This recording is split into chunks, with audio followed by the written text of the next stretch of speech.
tu vas entendre n'est pas la voix d'un animateur des radios et télévisions. La voix que tu vas entendre n'est pas la voix d'un influenceur des réseaux sociaux. La voix que tu vas entendre n'est pas la voix d'un agitateur de foule. La voix que tu vas entendre n'est pas la voix d'un fanatique religieux. La voix que tu vas entendre est la voix qui te parle de la dernière heure. Que tu sois président, ministre, député, juge, savant, chef des armées, chef religieux, riche ou pauvre, quel que soit ton rang et ta classe sociale, tu demeures un humain. C'est pour cette raison que tu dois écouter la voix de la dernière heure. Tous les intellectuels d'Afrique savent comment les colons sont venus en Afrique. Par quel biais ils sont arrivés. Tous ceux qui dénoncent la colonisation le savent. Le catholicisme, comme l'islam, est une religion colonisatrice. Nous venons de voir les caractères. Ces caractères ne doivent pas nous tromper. Et si nous voulons l'éternité, si nous voulons le paradis, nous devons prendre la résolution.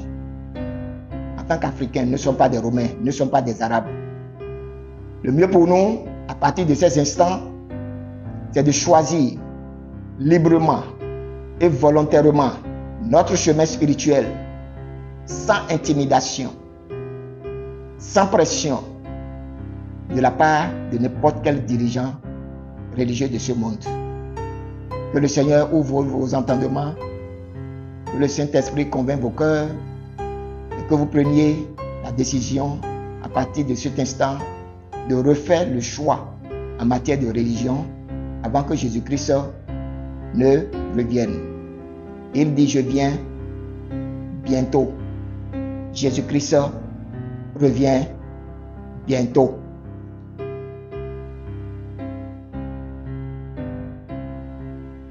Selon les recommandations du Seigneur dans Luc chapitre 10, versets 5 à 6, je proclame la paix sur votre maison. Je suis l'apôtre Jean du Bénin, mandaté par le Sauveur Seigneur Jésus-Christ, le Rédempteur, le ressuscité, le glorifié, le juge des juges, celui qui revient bientôt pour juger les vivants et les morts. Je sors et je parle parce que mon appel, selon Ézéchiel chapitre 3, verset 18 à 21, m'oblige à le faire pour ne pas avoir le sang de cette génération sur mes mains. De plus, le Seigneur a déclaré selon Matthieu chapitre 10, versets 26 à 28. Ne les craignez donc point, car il n'y a rien de caché qui ne doive être découvert, ni de secret qui ne doivent être connus. Ce que je vous dis dans les ténèbres, dites-le en plein jour, et ce qui vous est dit à l'oreille, prêchez-le sur les toits. Ne craignez pas ceux qui tuent le corps et qui ne peuvent tuer l'âme. Craignez plutôt celui qui peut faire périr l'âme et le corps dans la géhenne. Il a aussi laissé entendre dans Marc chapitre 8, verset 35. Car celui qui voudra sauver sa vie la perdra, mais celui qui perdra sa vie à cause de moi et de la bonne nouvelle la sauvera. Mais avant toute chose, le Seigneur m'a recommandé de proclamer selon Ézéchiel chapitre 3 verset 27 avant chaque message que celui qui voudra écouter, écoute, et celui qui ne voudra pas, n'écoute pas. Je suis sorti de la part du Seigneur pour vous parler parce que Jésus-Christ, qui est le juge des juges et qui revient bientôt, veut que vous sachiez que ce n'est pas vos religions qui vous ouvriront les portes du paradis. Il veut que vous sachiez également que la vie éternelle n'est l'apanage d'aucune religion. Le Seigneur proclame ce soir, dans Matthieu chapitre 7, versets 21 à 23, Ceux qui me disent « Seigneur, Seigneur » n'entreront pas tous dans le royaume des cieux, mais celui-là seul qui fait la volonté de mon Père qui est dans les cieux. Plusieurs me diront en ce jour-là, « Seigneur, Seigneur, n'avons-nous pas prophétisé par ton nom? N'avons-nous pas chassé des démons par ton nom? Et n'avons-nous pas fait beaucoup de miracles par ton nom? » Alors je leur dirai ouvertement, je ne vous ai jamais connu, retirez-vous de moi, vous qui commettez l'iniquité. C'est pourquoi, qui que vous soyez et quels que soient vos titres et vos charges dans vos églises respectives, dans vos religions, vous devez écouter la voix de la dernière heure. Aujourd'hui, pour dénoncer la deuxième religion colonisatrice, je poserai encore des questions comme: est-ce qu'il y a d'autres dénominations chrétiennes ou d'autres religions en dehors de l'Église catholique dans la ville de Rome où il y a le Vatican? La réponse est sans doute non. Mais pourquoi l'Église catholique romaine se retrouve dans la plupart des pays du monde? La réponse à cette question est aussi simple. C'est une religion colonisatrice parce qu'elle s'exporte comme l'islam et s'impose aux autres peuples sans leur consentement. Mais les catholiques, pour se justifier qu'ils ont reçu le mandat du Seigneur et Sauveur Jésus-Christ, ont un narratif sur les lèvres qu'ils chantent à qui veut les entendre en disant: l'Église d'origine que Jésus-Christ a confiée à l'apôtre Pierre, Pierre à son tour l'a confiée au pape de l'Église catholique. Autrement dit, les papes seraient les représentants de Jésus-Christ et de Pierre sur la terre. Cependant, tout au long de l'histoire de l'Église catholique romaine, les papes n'ont jamais agi comme l'apôtre Pierre et le Fils de Dieu qu'ils proclament représenter. C'est pour cette raison que le Seigneur veut qu'un rappel de son Église authentique soit fait aux catholiques avant la dernière heure. Qu'ils vous souviennent qu'au premier siècle de notre ère, après la résurrection et la glorification de Jésus-Christ, il est écrit qu'il apparaissait à ses disciples. Dans Actes chapitre 1, le verset 4 à 5, nous lirons: Comme il se trouvait avec eux, il leur recommanda de ne pas s'éloigner de Jérusalem, mais d'attendre ce que le Père avait promis, ce que je vous ai annoncé, leur dit-il. Car Jean a baptisé d'eau, mais vous, dans peu de jours, vous serez baptisés du Saint-Esprit. Que dit le verset 8? Mais vous recevrez une puissance, le Saint-Esprit survenant sur vous, et vous serez mes témoins à Jérusalem, dans toute la Judée, dans la Samarie et jusqu'aux extrémités de la terre. De cette promesse, nous allons voir son accomplissement dans Actes chapitre 2. Du verset 1 à 14, nous pouvons lire comment le Saint-Esprit était descendu sur les premiers apôtres et d'autres disciples réunis dans une chambre haute en ce jour de Pentecôte. Dans le verset 10, il est mentionné ceux qui sont venus de Rome pour nous montrer que les Romains aussi étaient de la partie ce jour-là à Jérusalem. C'était la première fois que l'évangile fut prêché aux païens venus à Jérusalem pour la célébration de la fête juive de la moisson appelée Pentecôte. Et vers la fin du discours, Pierre a proclamé dans les versets 38 et verset 39 ceci: Repentez-vous et que chacun de vous soit baptisé au nom de Jésus-Christ pour le pardon de vos péchés, et vous recevrez le don du Saint-Esprit, car la promesse est pour vous, pour vos enfants et pour tous ceux qui sont au loin, en aussi grand nombre que le Seigneur notre Dieu les appellera. Oui, la promesse était pour les Juifs et leurs descendants. De plus, Jésus a bien laissé entendre dans Jean chapitre 4, verset 22 ceci: Vous adorez ce que vous ne connaissez pas. Nous adorons ce que nous connaissons. Le salut vient des Juifs. Il est vrai que les Romains avaient écouté l'évangile de la bouche de Pierre en ce jour-là, mais ils n'étaient pas les premiers à embrasser la foi. Les Écritures nous donnent des renseignements précis sur ceux qui l'avaient fait dans Actes chapitre 6, le verset 1. En ce temps-là, le nombre des disciples augmentant, les hellénistes murmuraient contre les Hébreux parce que leurs veuves étaient négligées dans la distribution qui se faisait chaque jour. Qui étaient les hellénistes? Les hellénistes étaient les Grecs qui avaient embrassé la foi aux premières heures de l'évangélisation à Jérusalem. Non seulement ils ont embrassé la foi, ils ont secouru et hébergé les premiers disciples persécutés par les Juifs et les Romains. De surcroît, ils les ont aidés à traduire par écrit dans la langue grecque les enseignements du Seigneur et les doctrines relatives à la foi que nous lisons aujourd'hui dans le Nouveau Testament. C'est pourquoi nous lisons sur les premières pages de nos Bibles traduction des textes originaux hébreux et grecs. L'Ancien Testament étant bien sûr en hébreu et le Nouveau Testament en grec.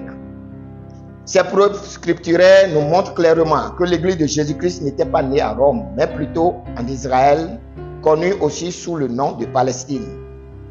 Au départ, l'Église de Jésus-Christ était composée de Juifs et de Grecs, et non de Romains. Il n'est écrit nulle part dans les Écritures que Pierre ait été à Rome puis être martyrisé pour que la basilique Saint-Pierre soit construite sur sa tombe. Au contraire, ce fut l'apôtre Paul qui prêcha l'évangile à Rome. C'était lui qui fut choisi pour porter l'évangile aux païens dans le monde entier, selon ses propres propos dans Galates chapitre 2, verset 8, que nous lisons. Car celui qui a fait de Pierre l'apôtre des circoncis a aussi fait de moi l'apôtre des païens. Paul était ce même apôtre qui a revendiqué la justice de César pour être jugé à Rome dans Actes chapitre 25, versets 11 à 12, et y mourut probablement en martyr. Chers chrétiens catholiques, laissez-moi attirer votre attention de façon particulière sur certains faits dans les Écritures qui prouvent la véracité de mes dires sur le faux héritage du christianisme revendiqué par l'Église catholique romaine. Il est de notoriété publique que l'apôtre Paul avait compris très tôt que les chrétiens de Rome avaient la prétention de se substituer à l'Église de Jérusalem et au peuple élu de Dieu qu'est Israël. Du coup, il avait pris très tôt la plume pour leur écrire une longue lettre. Cette lettre ou épître de l'apôtre Paul aux Romains nous parle de ces choses et la conduite à tenir dans le 11e chapitre qui commença par « Je dis donc, Dieu a-t-il rejeté son peuple? Loin de là, car moi aussi, je suis israélite, de la postérité d'Abraham, de la tribu de Benjamin. » Continuez dans le verset 13 jusqu'au verset 23.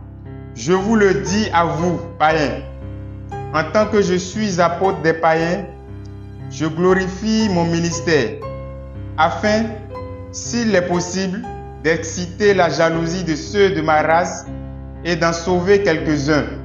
Car si leur rejet a été réconciliation du monde, que sera leur réintégration, sinon une vie d'entre les morts? Or, si les prémices sont saintes, la masse l'est aussi. Et si la racine est sainte, les branches le sont aussi. Mais si quelques-unes des branches ont été retranchées, et si toi, qui étais un olivier sauvage, tu as été hanté à leur place et rendu participant de la racine et de la graisse de l'olivier, ne te glorifie pas aux dépens de ces branches.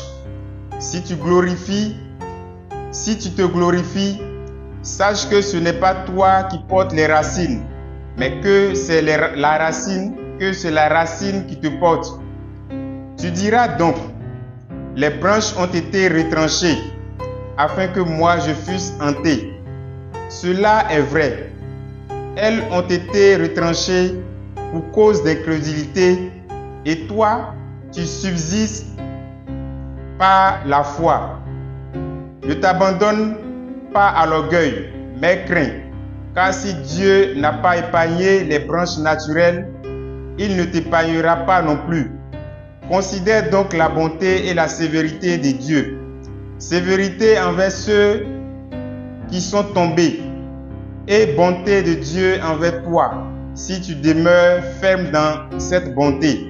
Autrement, tu seras aussi retranché. Eux de même, s'ils ne persistent pas dans l'incrédulité, ils seront hantés. car Dieu est puissant pour les hanter de nouveau. Je conseille ainsi à tous les catholiques de lire entièrement cette lettre de Paul aux chrétiens de Rome pour mieux comprendre que les Romains ne sont pas les dépositaires de la foi en Jésus-Christ et que le christianisme n'est en aucun cas leur héritage. Après cela, si quelqu'un veut continuer à se voiler la face, c'est son libre choix. Mais il faut que ça soit clair dans nos esprits que quiconque invoque le nom de Jésus-Christ, qu'il comprenne que le salut ne vient pas des Romains, mais plutôt des Juifs. Tout ce qui concerne le christianisme et le Dieu créateur sont liés au peuple juif. Il en est ainsi et il en sera toujours ainsi. L'histoire de Pierre crucifié, la tête en bas, n'est qu'une farce inventée par les prélats romains pour se donner une légitimité religieuse, histoire de s'accaparer un héritage qui n'est pas le leur. Dans Galates chapitre 2 verset 11, il est dit que nous avions retrouvé l'apôtre Pierre à Antioche. Antioche, c'est en Syrie et non à Rome. Pierre n'est jamais allé à Rome dans l'histoire biblique. Nous n'avons lu nulle part dans les Écritures que Pierre ait eu un titre de pape. En résumé, qu'est-ce que je veux dire? Qu'est-ce qu'il faut comprendre à travers tout ce qui se dit ce soir? Il est clair, et il doit être clair et documenté, qu'il n'y a jamais eu d'église catholique romaine pendant les premiers siècles de l'histoire chrétienne. Pendant les 3 premiers siècles de l'histoire du christianisme, les activités concernant la foi étaient basées à Jérusalem. Les grandes décisions venaient de Jérusalem. Ce que je veux dire ce soir, c'est que l'église d'origine de Jésus-Christ était restée à Jérusalem selon les passages bibliques. Dans Actes chapitre 15, versets 2 à 4, et dans Actes chapitre 16, verset 4, les décisions concernant la foi en Jésus-Christ étaient prises à Jérusalem dès les premiers siècles. Dans Romains chapitre 15, verset 26 et 1 Corinthiens chapitre 16, verset 1, les collectes de dons étaient en faveur des saints de Jérusalem. Dans Actes chapitre 19, verset 1, Paul retournait à Jérusalem souvent après cette tournée d'évangélisation dans les nations païennes. Pendant les 3 premiers siècles, l'église catholique romaine n'existait pas. À présent, il est temps de vous dire comment est née l'église catholique romaine que nous voyons aujourd'hui dans tous les pays du monde. Les 3 premiers siècles de l'histoire chrétienne n'ont pas connu l'église catholique romaine. Mais c'est au 4e siècle de notre ère, à l'avènement de Constantin. Tout le monde connaît Constantin. Constantin le Grand, Constantin Ier, Saint Constantin. Tels sont les noms que portait cet empereur romain. Avant Constantin, tous ceux qui avaient régné sur Rome ont persécuté les chrétiens. Néron avait brûlé les chrétiens de Rome. Il n'y avait pas d'église à proprement parler, qui est un nom de l'église catholique à Rome. Les saints étaient martyrisés, persécutés, tués, jetés dans les arènes pour être dévorés par les bêtes. C'était l'histoire de Rome. Rome n'a jamais aimé Jésus-Christ, puisque c'était un peuple païen qui adorait d'autres dieux. Et c'était le paganisme, l'idolâtrie, qui était la religion officielle de l'Empire romain. Voulant pacifier son empire, il a émis un décret qui autorisa publiquement les chrétiens à faire leur culte comme toutes les autres religions de l'Empire.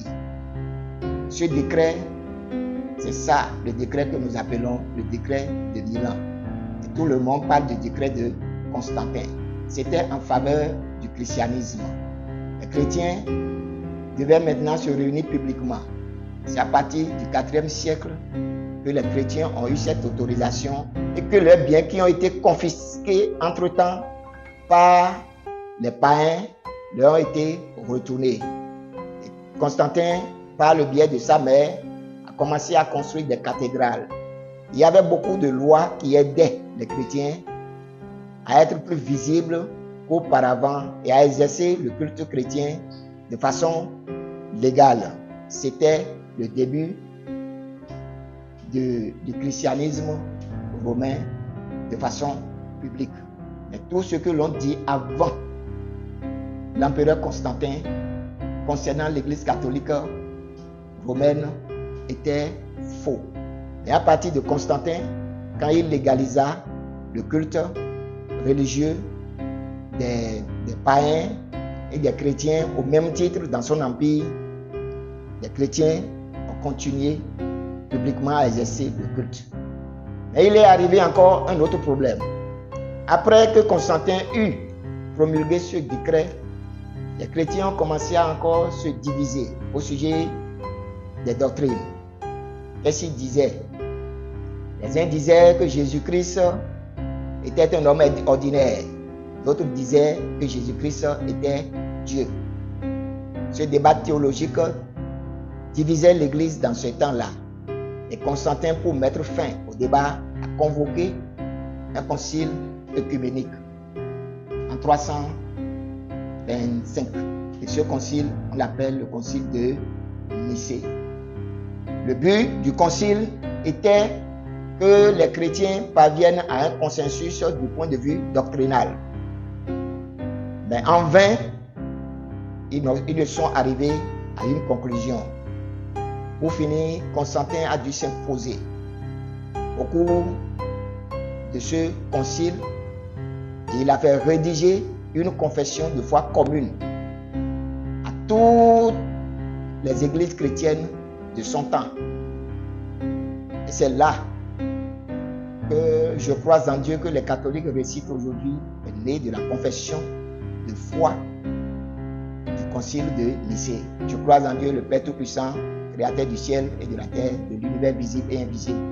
Et pour finir, ils ont mis, je crois, en l'Église, une sainte catholique et apostolique. C'est à partir de là que le catholicisme romain a pris son essor. À partir de ce moment, le mot catholicisme est sorti.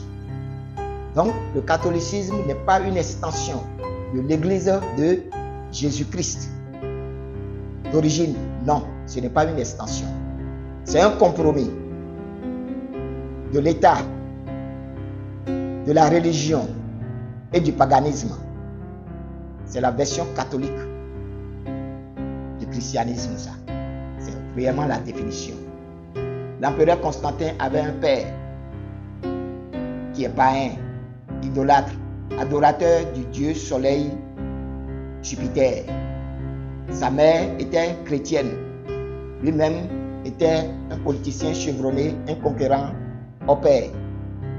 Il a réuni les trois dans le but de pacifier son empire et régner à la tête de l'Église, de l'État et des cultes païens.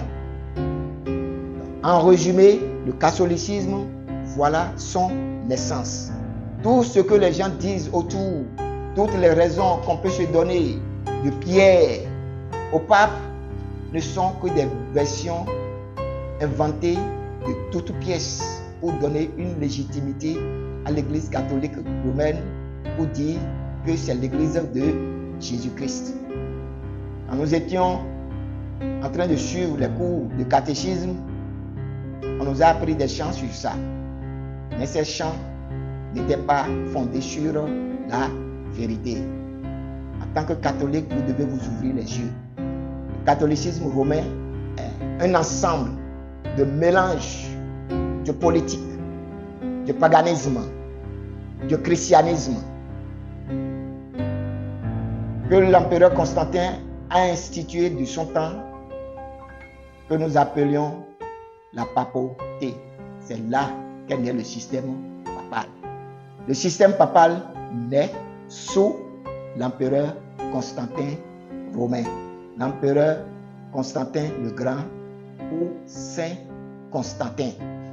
Mais lors de la prise de Rome, qui est la capitale de l'Empire romain, la légende raconte que l'évêque de Rome a négocié la reddition de Rome et a préservé ce lieu. Après la destruction de l'Empire romain, l'évêque de Rome a pris le titre de pape. Le titre de pape lui confère une couronne qu'on appelle la tiare. La tiare est une triple couronne.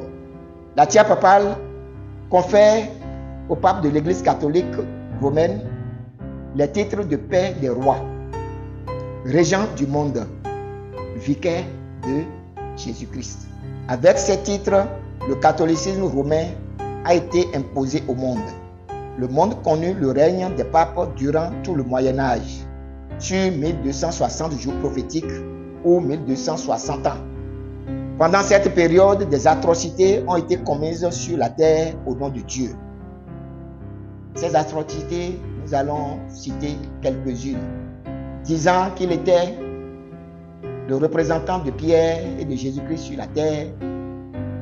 L'histoire retient que le 27 novembre 1095, le pape Urbain II prêcha la croisade.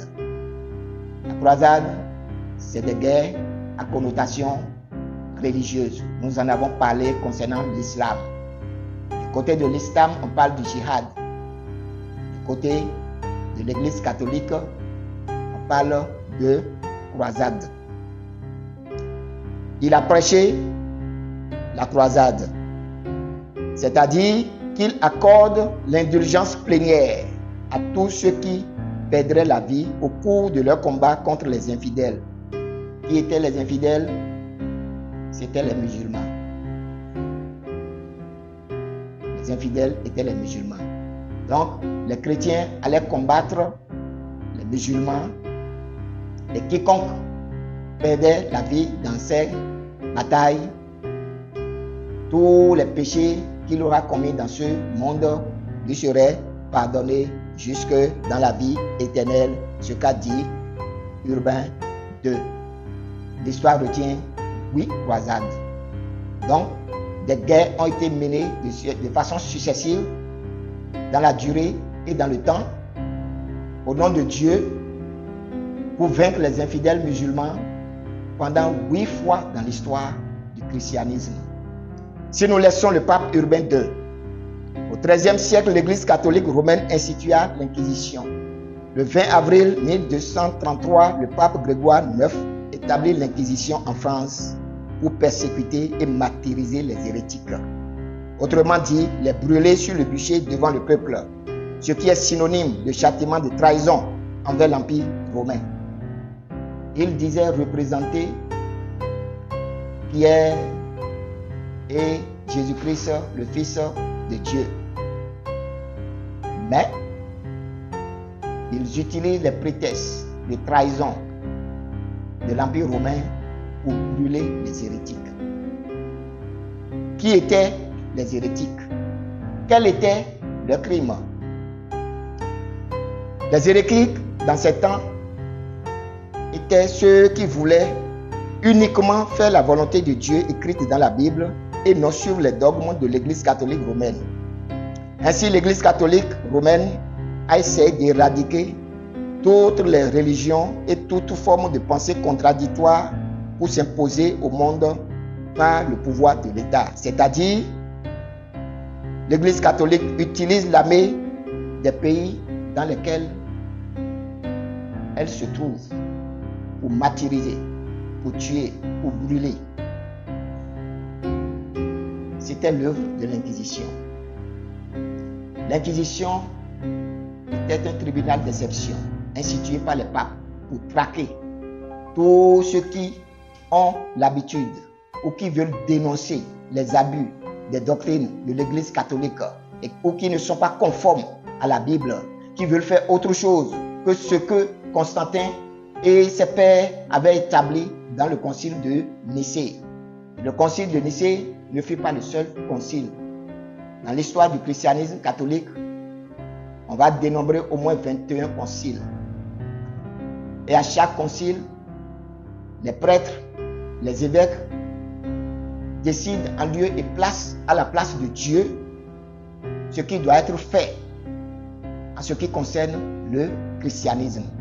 C'est ça le but des conciles. On décide sans l'avis de Dieu, décide sans la parole de Dieu, sans se référer à la volonté de Dieu. Et quiconque osera s'opposer à ces doctrines que nous appelons dogmes mérite d'être brûlé avec leur Bible.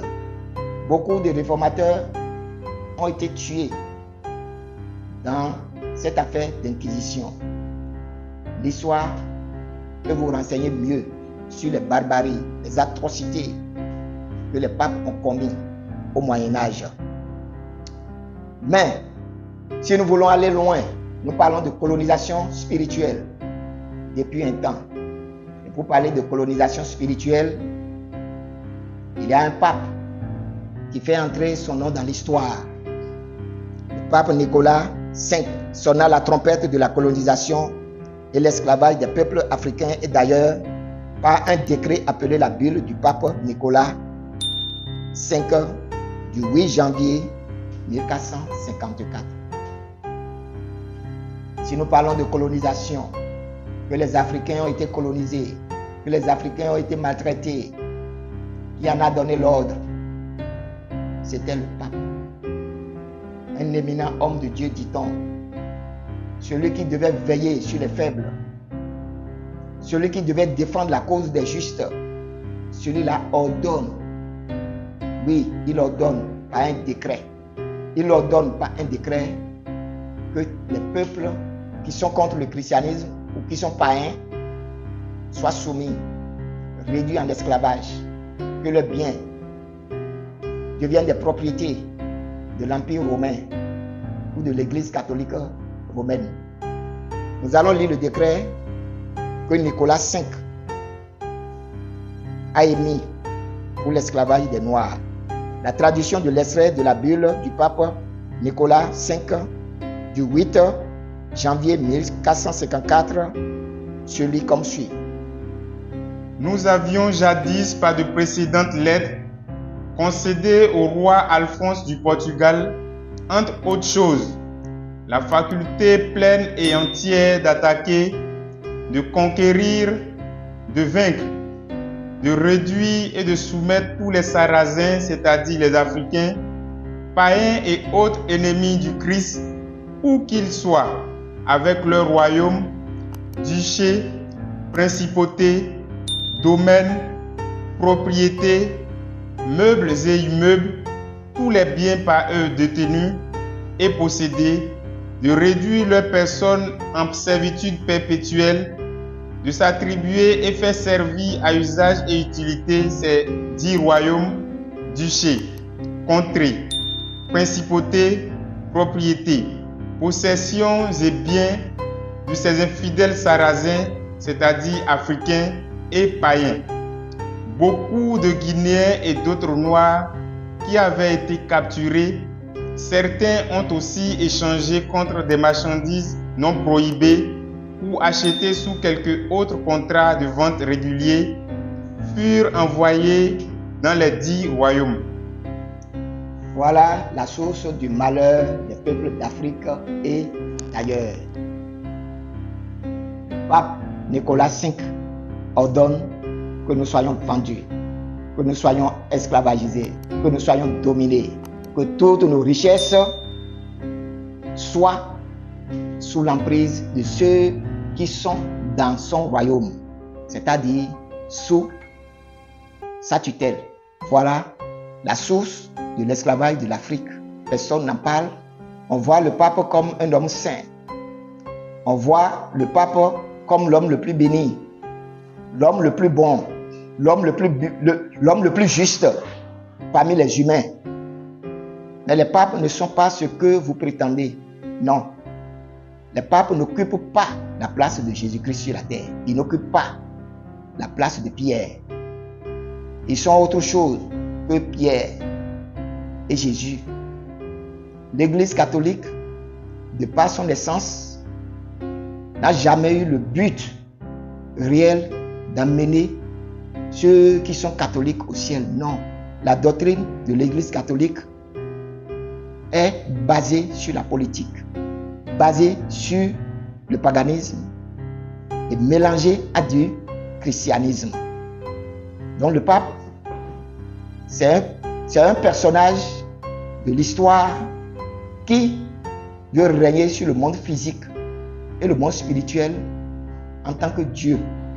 Mais Dieu ne laisse sa place à personne. Donc, nous venons de voir beaucoup de crimes commis par les papes depuis leurs origines. Pierre n'était pas un pape et il n'a jamais dit qu'il était pape. L'histoire des papes, ça a commencé avec Constantin.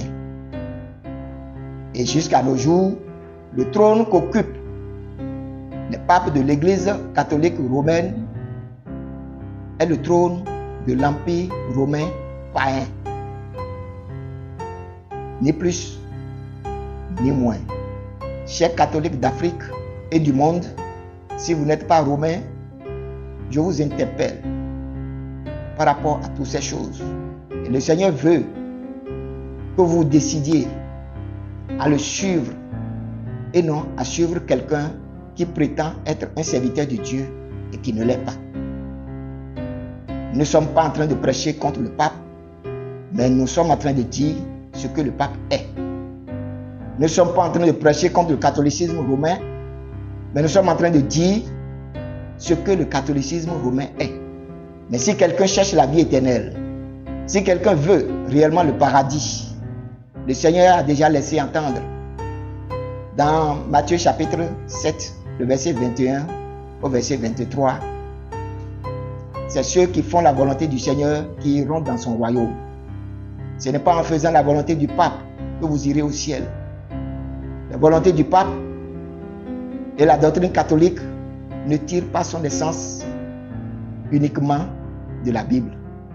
Mais la doctrine du catholicisme vient du paganisme, vient du christianisme, vient aussi de la politique.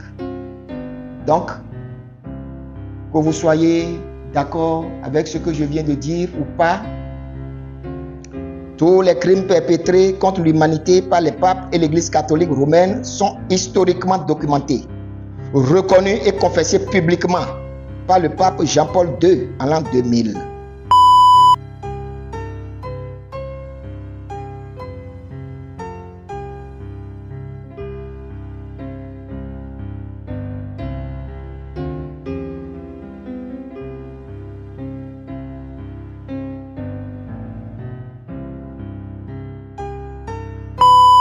Tous les intellectuels d'Afrique savent comment les colons sont venus en Afrique.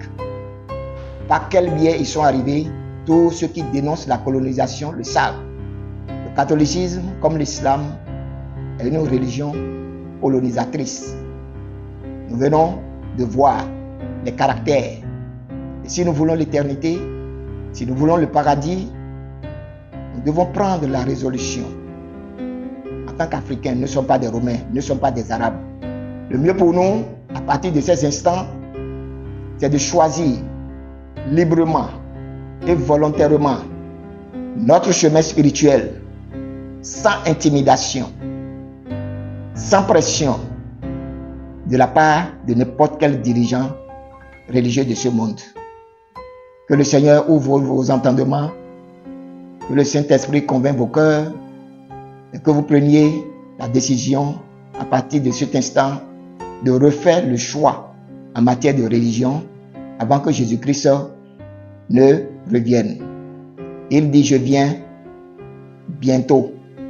Jésus-Christ revient bientôt.